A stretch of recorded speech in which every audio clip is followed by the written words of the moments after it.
ہرات میں حضور علیہ السلام کی اولاد سے ایک شہزادی بیوہ ہو جاتی ہے، تو وہ اپنے بچوں کو لے کر کے سمرقند میں آتی ہے اور پوچھتی ہے کہ یہاں کوئی شخص ہو جو مجبور لوگ، مفلوق الحال لوگوں کی مدد کرتا ہو۔ تو لوگوں نے بتایا کہ یہاں دو بڑے سخی لوگ ہیں، ایک مسلمان ہے اور ایک مجوسی ہے۔ تو اس نے کہا مجھے تو مسلمان کے پاس ہی جانا چاہیے، اور گئی اور کہا کہ میں مفلوق الحال ہوں، میرا خاندان رسول صلی اللہ علیہ وآلہ وسلم سے تعلق ہے، غریب الدیار ہوں، شوہر کا سر سے سایہ اٹھ گیا ہے، یہ بچے ہیں، تو آپ اگر میری مدد کر دیں تو میری سفید پوشی کا بھرم باقی رہے۔ تو اس نے کہا کہ بہت سارے لوگ آتے ہیں اور اس طرح کی باتیں کرتے ہیں، تم بتا سکتی ہو کہ تمہارے پاس کیا ثبوت ہے خاندان رسول سے ہونے کا؟ تو اس نے کہا میں مفلوق الحال ہوں، بچوں کو لے کر کے ہرات سے یہاں پہنچی ہوں، تو میں شجرہ تو ساتھ نہیں لیے پھر رہی، بس میری بات پہ اعتبار کر لیا جائے۔ اس نے کہا کہ میں تیری بات پہ اعتبار نہیں کر سکتا۔ خیر وہ وہاں سے اٹھی اور اس مجوسی کے پاس چلی گئی اور اس کو جا کے بتایا کہ مفلوق الحال ہوں، یہ میرے چھوٹے یتیم بچے ہیں، میں رسول کریم صلی اللہ علیہ وآلہ وسلم کی اولاد سے ہوں، تو آپ اگر میری مدد کر دیں۔ تو اس نے انتظام کر دیا ایک چھوٹے سے گھر کا، اور جو ضروریات کی چیزیں تھیں وہ باہم پہنچا دی۔ یہ بھی سو گیا اور وہ مسلمان تاجر بھی سو گیا۔ ابن جوزی لکھتے ہیں کہ جب رات ہوئی تو اس مسلمان تاجر نے، سخی نے، خواب میں جنت کے منظر کو دیکھا کہ ایک خوبصورت محل ہے جس کے پاس حضور نبی رحمت صلی اللہ علیہ وآلہ وسلم کھڑے ہیں۔ تو یہ آگے شوق سے بھرا اور کہا حضور یہ محل اگر آپ مجھے عطا کر دیں۔ تو فرمایا یہ ایک مسلمان کا ہے۔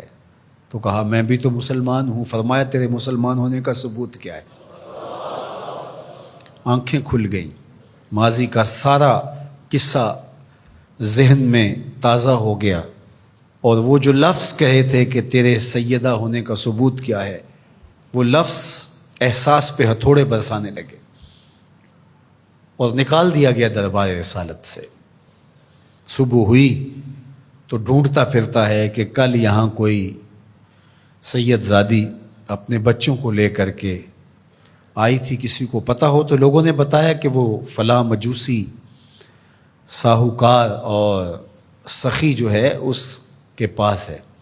تو وہ گیا اور دروازہ کھٹکھٹایا اور قدرے غسیلے انداز میں کہنے لگا کہ ہمارے نبی کی بیٹی ہے اور آپ کو حق نہیں پہنچتا ہے، ان کی خدمت ہمارا ہی حق ہے، بلکہ کہا 300 دینار لے لو اور جلدی کرو ہمارے سپرد کر دو۔ تو اس نے مسکرا کے دیکھا، کہا کہ میں نے تو انڈٹھا سودا کیا تھا، اب تو منظر دیکھ چکا ہوں، جہاں رات آپ کو دھکے دے کر نکالا گیا وہاں مجھے وعدہ دیا گیا کہ تو نے میری بیٹی کی خدمت کی ہے، تجھے اور تیری نسل کو جنت کی ضمانت دی جاتی ہے، اور میں تو حضور کے ہاتھ پہ کلمہ پڑھ کے اسلام قبول کر چکا ہوں۔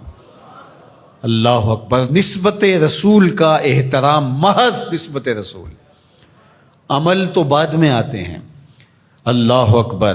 تو فرمایا کہ احبو لأہل بیتی لحبی، میرے اہل بیت سے محبت میری وجہ سے کرو۔ اللہ اکبر۔ امت کو سمجھنا چاہیے کہ اہل بیت رسول کا معاملہ کتنا حساس اور کتنا نازک ہے، اور آقا کریم نے کس قدر اس کو اہمیت کے ساتھ حجۃ الوداع کے موقع پر ارشاد فرمایا۔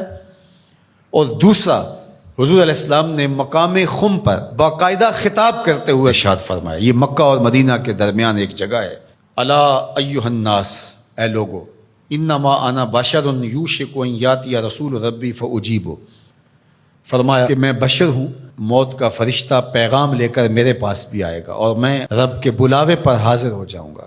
وانا تارک فیکم ثقلین، لیکن تمہیں تنہا اور لاوارث نہیں چھوڑ کے جا رہا، تمہارے اندر دو بھاری چیزیں چھوڑ کے جا رہا ہوں، جس کو میرے حضور بھی بھاری کہیں وہ کتنی بھاری ہوگی۔ اولہما کتاب اللہ، ان میں سے پہلی چیز کتاب اللہ، اللہ کی کتاب، فیہ الہدی والنور فخذوا بکتاب اللہ واستمسکوا بہ، اس میں ہدایت ہے، اس میں روشنی ہے، بس اللہ کی کتاب کو مضبوطی سے پکڑ لو اور اس کے ساتھ تمسک اختیار کر لو، جڑ جاؤ اس کے ساتھ، لپٹ جاؤ، چمٹ جاؤ اس کتاب کے ساتھ، اپنا ربط کبھی بھی قرآن سے ٹوٹنے نہ دینا، قرآن کے ساتھ اپنے تعلق باطن کو کبھی کمزور نہ ہونے دینا، اس کی تلاوت دن کے اجالوں میں رات کی تنہائیوں میں تمہارا معمول حیات رہے۔ فحث علی کتاب اللہ، حضور نے ابھارا لوگوں کو کتاب اللہ کے ساتھ جڑنے کے لیے، وَرَغَّبَ فِيهِ، اور ترغیب دی کہ اس کتاب سے وابستہ رہو، اس کتاب سے جڑو، اس کتاب کو کبھی نہ چھوڑنا۔ ثم قال، پھر ارشاد فرمایا،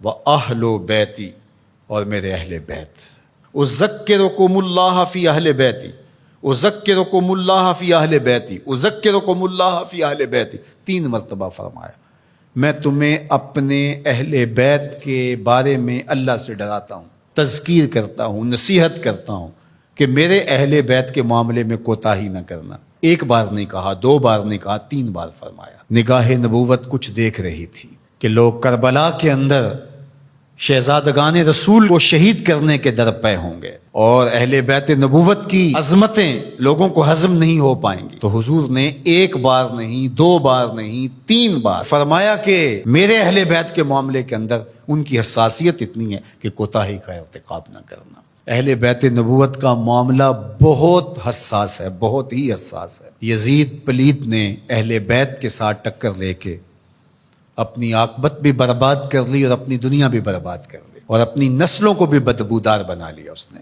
یزید کا نام بدی کا استعارہ بن گیا، دشنام سے بھی بدتر، گالی سے بھی بدتر یزید کا نام ہے۔ حضرت امام حسین رضی اللہ تعالیٰ عنہ حق کا استعارہ بن کے ابھرے، اور قیامت تک ان کا نام زندہ، روشن، سرخرو، کامیاب اور بامراد رہے گا۔ رہتی دنیا تک حسین کے نام کا جھنڈا اونچا ہی رہے گا۔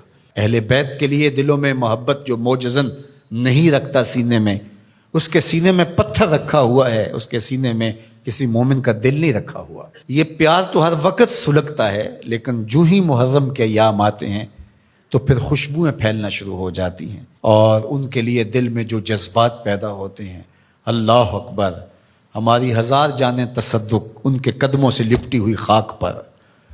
دین کے جھنڈے کو جس طرح انہوں نے اونچا رکھا، سرخرو اور سر بلند کیا، قیامت تک یہ امت خراج پیش کرتی رہے گی، اور محبتوں کے نذرانے ان کی چوکھٹ پہ پیش کرتی رہے گی۔